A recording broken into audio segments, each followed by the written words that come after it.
ทักทายสวัสดี FC แฟนคลับทุกท่านกันแล้วกันเนาะคลิปนี้คือเจบอลาวกับฮอด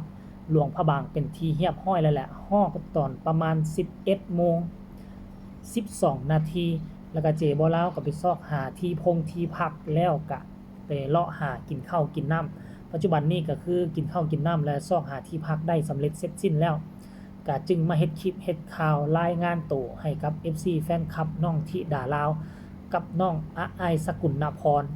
ค่ำคืนนี้ศิลปินทั้งสองคนนี้จะได้ไปพบไปพ้อกัน อยู่ที่งานแห่งหนึ่งท่านผู้ชมตามนัดหมายมื้อนี้วันที่26เดือนตุลาเนาะดังทีลุงใหญ่เป็นผู้มั่นหมายเอาไว้จะให้น้องธิดาลาว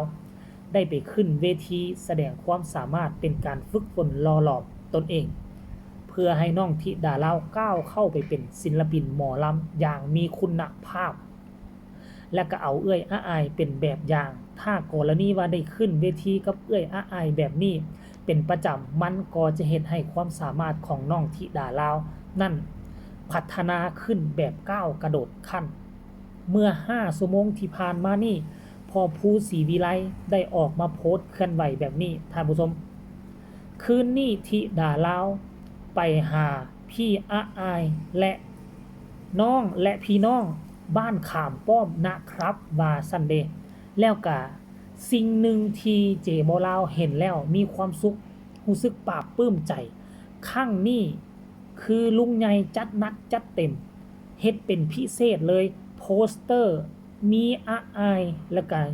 บอสนุแล้วก็น้องธิดาลาวซึ่งบอสนุกับธิดาลาวอยู่ทั้งสองคอกสองข้างแล้วรูปของอาอายอยู่ตรงกลาง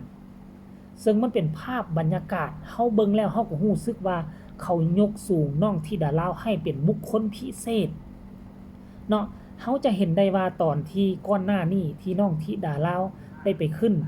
ห้องเพลงให้กับเสียงวีฮกจะเป็นรูปน้องธิดาลาวห้อยๆใส่ทั้งท้ายเจนั่นน้อยๆเดี๋ยวคือรูปน้อยๆแต่ปรากฏว่าครั้งนี้พวกเจ้าฮู้บ่เป็นรูปพิเศษแบบนี้เลยเห็นบ่โอ้ยมันบ่เห็นเนาะเป็นรูปพิเศษเลยนี่นะโอ้มันบ่เห็นทุกคนมันเป็นรูปพิเศษมันจะมีทีมงานของอลังการโชว์เป็นรูปส่วนใหญ่เป็นรูปใบใหญ่อยู่ทางด้านหลังแล้วก็จะตัดรูปน้องธิดาลาวอาอายกับบอสนุมาใส่ทางด้านหน้าและพร้อมเขียนว่าสุดพิเศษพบกับบอสนุน้องอาอายสกุลพรวีว่าซั่นเด้นั่นก็คือปะทะน้องธิดาลาวเห็นบ่ล่ะตอนก่อนหน้านี้น้องไปขึ้นกับเสียงวีฮกก่อนหน้านี้บ่มีคำว่าพิเศษพบกับผู้นั้นผู้นี้ได้เพราะตอนนั้นคือน้องไปขึ้นในนามคือไปขอขึ้นขอแสดงความสามารถ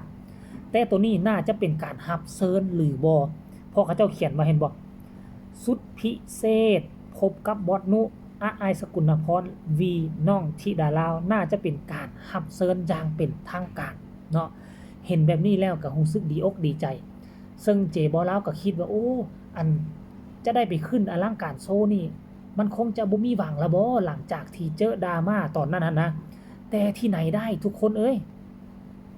มันยังมีอยู่คิวงานของอลังการโชว์บ่ว่าจะบอส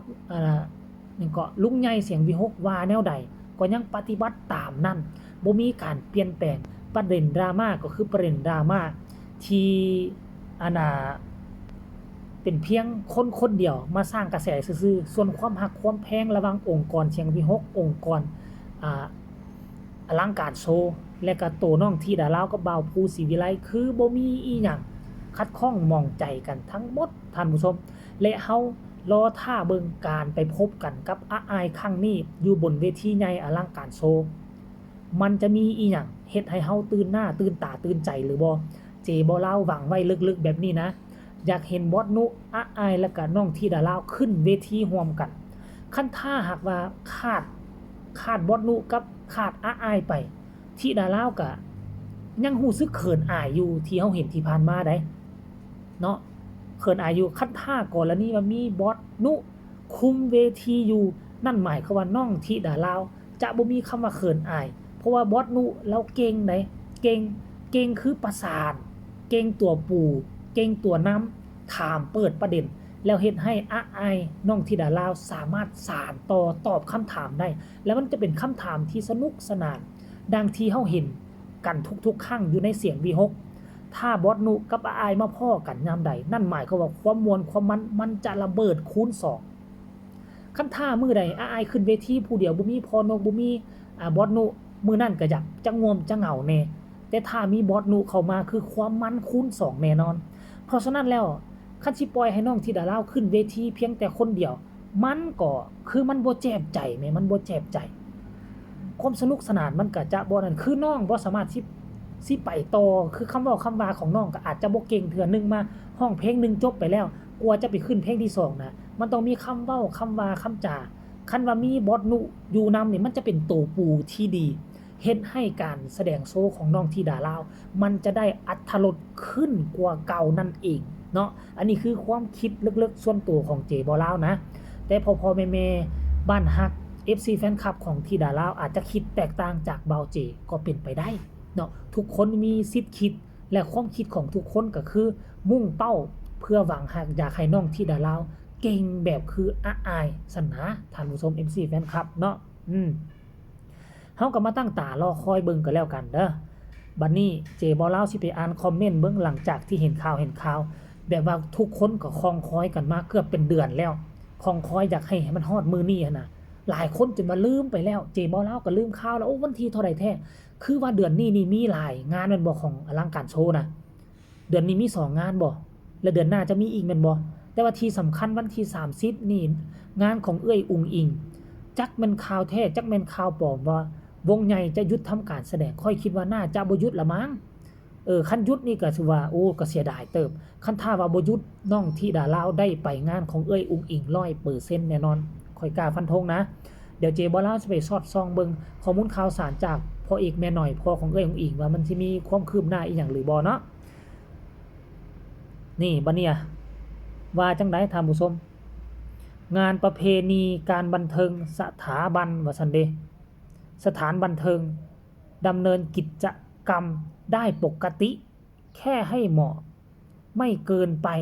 ดำเนินการได้ครับโอ้คือทั้งรัฐบาลก็บ่ได้สั่งหยุดใดบ่ได้สั่งหยุดแสดงได้ทุกคนเอ้ยโอเคเนาะมื้อนี้คนนี้บอกว่าเขาบ่ยกเลิกบ่ว่าซั่นทั้งพอผู้ก็มาตอบว่าดำเนินต่อตามความเหมาะสมครับนั่นแสดงว่าน้องธิดาลาวจะได้ขึ้นเวที 100% สองสาวไปได้2สาวไม่ได้ไปร้องด้วยกับธิดาลาวเหรออันนี้ความหมายก็คือว่าเขาเจ้าถามว่าปรารถนากับไอ้ได้ไปกับธิดาลาวบ่ว่าซั่นเด้พ่อผู้ก็มาตอบว่า2สาวกลับบ้านครับเอ้ยไอ้ก็ปรารถนากับทางฝั่งลาวเด้อทุกคน MC แฟนคลับเอาเพลงที่ห้องเมื่อคืนไปห้องที่บนเวทีใหญ่น้อมเสด็จแม่ของแผ่นดินโอ้เขาบอกว่านี่ให้เอาเพลงใหม่ของน้องธิดาลาวที่พ่อผู้ศรีวิไลแต่งให้โดยเฉพาะทรงแม่ของแผ่นดินไปสู่สวรรคาลัยไปห้องบนเวทีน่าจะคักแต่ว่าน้องธิดาลาวคงจะจำเนื้อบ่ทันได้ดอกท่านผู้ชมแต่งเมื่อวานนี้เข้าห้องอัดเมื่อวานนี้คงจะเป็นไปได้ยากเอ้า FC แฟนคลับคลิปนี้ก็เจบ่ลาวขอฝากขอต้อนเพียงแต่ซ้ำนี้ก็แล้วกันฝาก FC ของธิดาลาว FC น้องอาอายสกุลนพรกดไลค์กดแชร์กดติดตามให้แน่เพื่อจะบ่พลาดในคลิปต่อไปพบกันใหม่ในคลิปหน้าสำหรับคลิปนี้สบายดี